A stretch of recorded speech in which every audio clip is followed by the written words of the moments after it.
Hey, y'all, welcome to my channel. Um, Today I'm going to talk a little bit about Apache Age. Now, it's a graph database extension for PostgreSQL. Sorry. Um, so, one of my earlier videos, I gave an opinion about it, but I never really went into the high level overview of what it would be, basically. So, today I'll just cover very quickly, why you would need it, some of the benefits, some of the drawbacks, of course, as well, too, and some use cases, and maybe who should start using it. So, one of the things that I could say is like with Apache Age, it's relatively new. But before that, what is Apache Age? So as you see, it's it's a PostgreSQL extension or Postgres extension that adds graph database functionality to the existing relational database. It's kind of an acronym basically, where A is a graph extension, hence Age. It's inspired by Bit9's Agents Graph, which is a multi-model database fork of PostgreSQL. Now, I've never worked with Agents Graph, but I've been hearing really good things about it, quite honestly. Now, I talked about the benefits. I was going to talk about the benefits and negatives of Apache Age, but before that, let's discuss more so of, let's discuss more so of how did it come about? The need for it was basically, well, the graph database first and foremost came about because of the amount of interconnected data that grew exponentially. Relational databases struggle to handle all these complex relationships effectively. So Apache Age was sort of brought on board to essentially bridge the gap by providing a graph database capabilities within the familiar environment of SQL or Postgres in this case. Now the question is like, why would we need Apache Age versus other graph databases that are out there? Well, one aspect is basically graph databases for themselves are suited for modeling complex relationships between entities, making them ideal for like a lot of applications. Example, social networks, knowledge graphs, which are a big thing as well, to recommendation systems, fraud detection, but more so now, more than anything else. And I discussed in one of my earlier videos in my channel about vector databases as well too, which is more for LLMs, basically language, natural model language models, basically more than anything else. Well, not more than anything else, but like that's where you're seeing more than the aspects of like LLMs or generative AI from that perspective. And how do you want to? Now, some people are saying vector databases make more sense over graph databases. It can vary depending, and sometimes you can have a graph database on top of a vector database. Sorry, but I can get more into that much more later. So now, why would we need basically Apache Age? As I mentioned, it was one of those things for fraud detections. But now, like, what are some of the benefits and negative aspects of Apache Age? Now, one aspect for Apache Age that can be very useful is it's more so it leverages Postgres strengths, of course, inherits a lot of Postgres's maturity in large communities. So that's one big positive about it, or one benefit of it.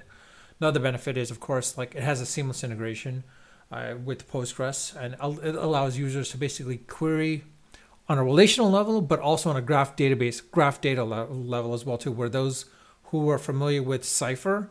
Now, Cypher is a big, I might have spelled it wrong, actually. It's a CIFPHER. But anyways, that's another language that more often to use when you're querying against graph databases or graph models. And of course, performance. Age is optimized for fast graph data processing and analysis. So think about it this way. You know how we saw with timescale building on top of PostgreSQL. Age is another aspect of that from that perspective as well too. Scalability is another big factor of Age. It can handle large and complex graphs efficiently. Flexibility is another big factor where it supports various graph algorithms and data types, as you see here. Now, I've not messed with Age to say that it can actually be, it's actually that flexible, but it's only time will tell in that situation. So I'm trying to get to the next one. And of course, it's ease of use. Basically, it's easy to learn. Since it's on top of Postgres, you could still run relational queries like relational SQL queries. But then, of course, if you know Cypher, you can run Cypher statements on there as well too. But with Cypher, That's a little bit of a learning curve, but on top of Postgres, it makes it a little bit slightly easier for you in certain cases. And of course, one of the other aspects is because it's open source, it is cost effective. You can put it on your existing PostgreSQL infrastructures and go across that, and you just basically have the extensions on there.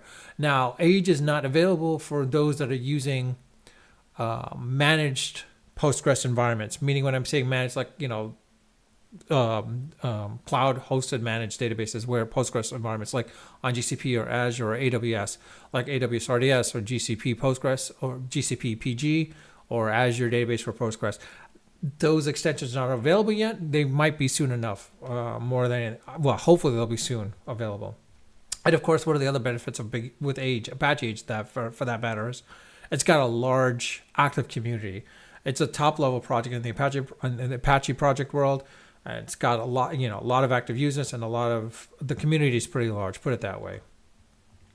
And the other aspect is like Age is also going to be used eventually for other relational databases. One of them, of course, MySQL/MariaDB, because it's another big factor of another database. So between the Postgres and MySQL world, Postgres right now has become more and more popular, but let's not forget the MySQL world or the MySQL users, quite honestly. And then there's the other aspect of too, is being the fact that it's versatile. You can use it again for a large variety of applications, most notably for fraud detection, recommendation systems, which is going to be a big factor, especially when it comes to AI and machine learning. Of course, knowledge graphs, and the biggest factor of all, social networks, which nowadays you're attaching it to almost everything at this point now in this stage in era that we're in, basically, i.e. Web 3.0 or Web 2.0, I want to say. Now, some of the negatives, of course, is like it's still a relatively new technology. Some people, because it's new, and there are other graph databases out there like TigerGraph or Neo4j, some people are like, you know what, maybe, there's that hesitancy to adopt it, basically, because the fact is a lot of people are really hesitant in that situation. The learning curve is another big factor as well, too. It's easy to use for Postgres users. There's still a learning curve for those that need to, as I mentioned, to learn Cypher specifically, and the concept of graph databases. Not many people are aware fully what graph databases are, how they work. As a SQL person, you can go in and query the data, but it's going to be much harder. But for scalability purposes and performance purposes, if you run it through Cypher, it'll be faster. But it's a matter of understanding that and getting that, learning that very quickly. And then, of course, the limited capability, which is right now it's only available to PostgreSQL. So for those that are using MySQL or any other relational databases, you're not going to see that ability for them unless they're on the Postgres world. And there can be, of course, performance overhead. It's a given. That's always going to happen. You'll have, adding graph functionality may introduce some performance overhead compared to some pure PostgreSQL statements from that perspective. You got limited documentation.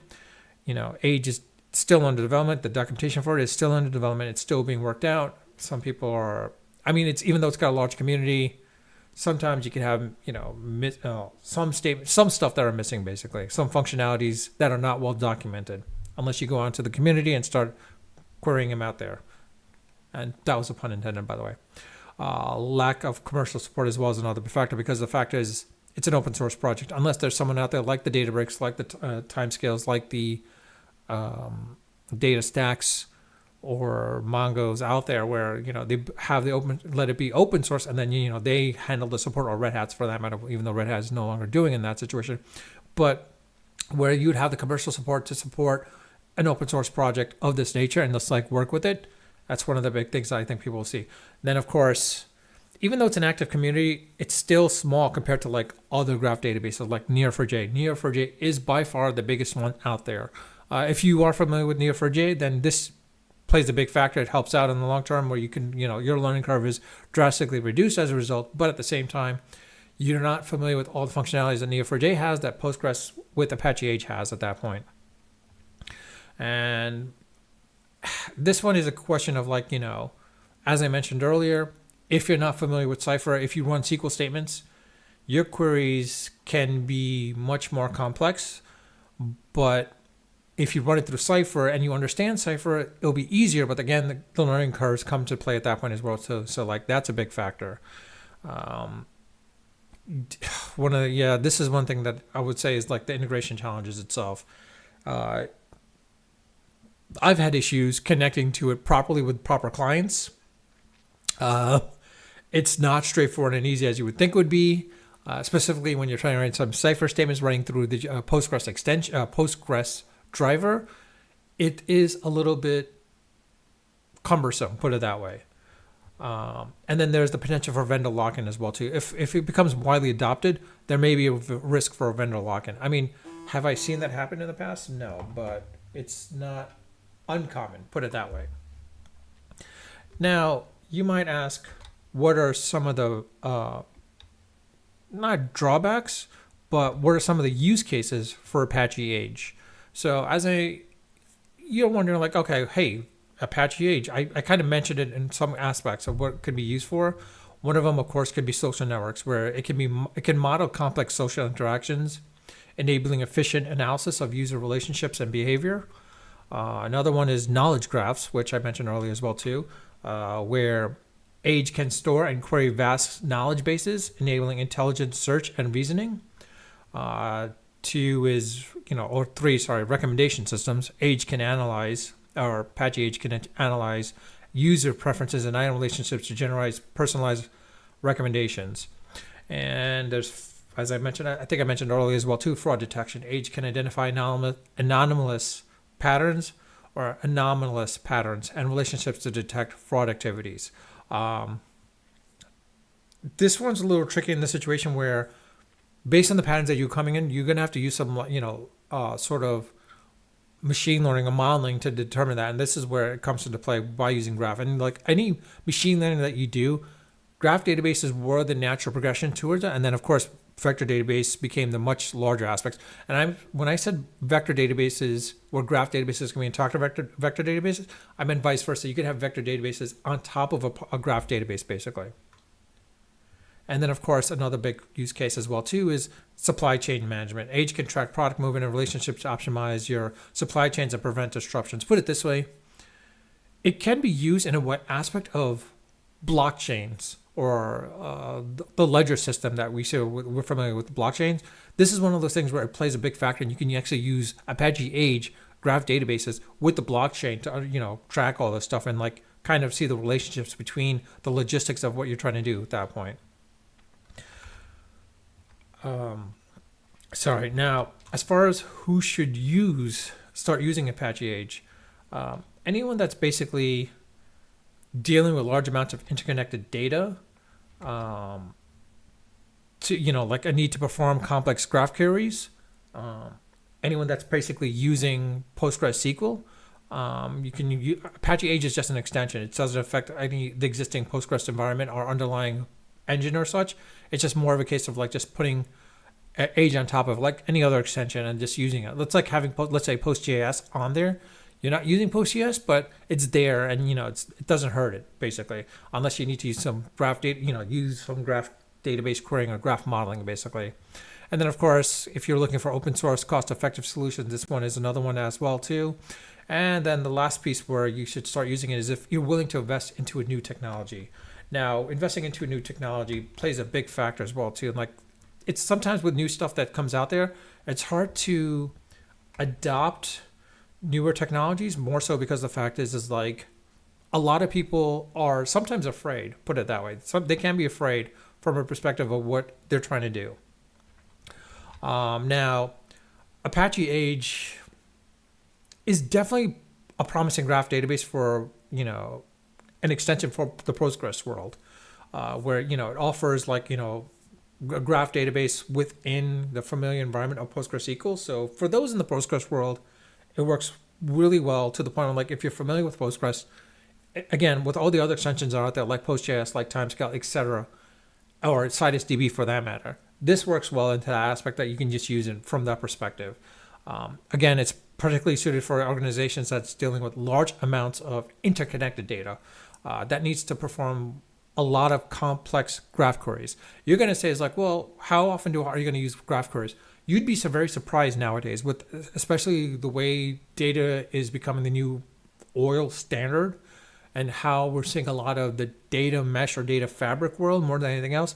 graph queries are becoming more and more interchangeable, or yeah, and more, I don't want to say interchangeable. Actually, it's becoming more integrated within the data lifecycle for essentially every, well, yeah, the data lifecycle for every application that's already out there. Now, of course, there are drawbacks to consider, but with the benefits and versatility of Age, it does make a compelling choice, quite honestly. And I would say, like, more than anything else, if you have a Postgres environment already in place, I would say just go with it. Just leave it be, and not leave it be, but install it and test it out. You might as well have it on there. I mean, it does add a little bit overhead of, like, storage wise, but again, it doesn't eat into anything until you utilize it. And I would say it doesn't hurt at that point. I mean, honestly, for me, some people have asked us, like, why do you install Postgres? And, like, it doesn't hurt the Postgres environment. It basically is just an added feature that allows you to do stuff. It's just a little bit of storage space, but it doesn't really hurt it that much. Similarly to any of the other extensions out there. So why not do that with Apache Age? It works out really well. But with that, I'll leave it at that. It's been a high level overview of this. I already gave my opinion earlier on. I think this is a new technology that's very something that you should be looking into. Quite honestly, I would not be surprised if someone else out there decides to take Apache Age and start to commercialize it on there and try to, like, provide what Timescale did for Postgres for the time series aspect of things. Let's not be surprised that Apache Age, someone's going to come out, maybe even Timescale themselves might adopt it and start using it, and they might support it as well too. I would not be surprised in that from that perspective. But with that, I'll leave it at that. Let me know your comments in the comment section. I do read all my comments. If you have any questions, don't hesitate to ask. I do respond to them when it's related to this.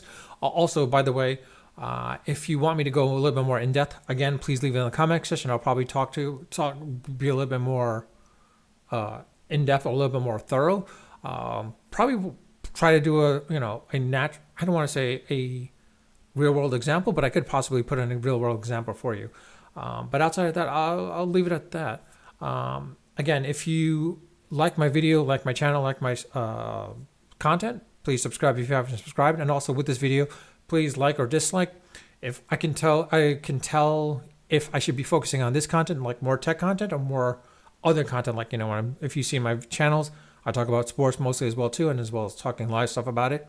If I should focus more on the tech side of things, let me know with a like or dislike. But also at the same time, I do welcome opinions as well too in the comment section about, like, what can I do to make this better and make this much more easier and much more effective. I think, of course, in this situation, I'm 18 minutes into this. Probably should have made more bullet points, a little bit more easier to use and much more readable, but more so maybe putting in some real world examples. But if I do that, it's probably going to be an hour long. And if you're willing to wait that long and watch me do this stuff, then let me know. But with that, I'll leave it at that. As always, unfiltered, unedited, and of course, always unrehearsed. Until next time.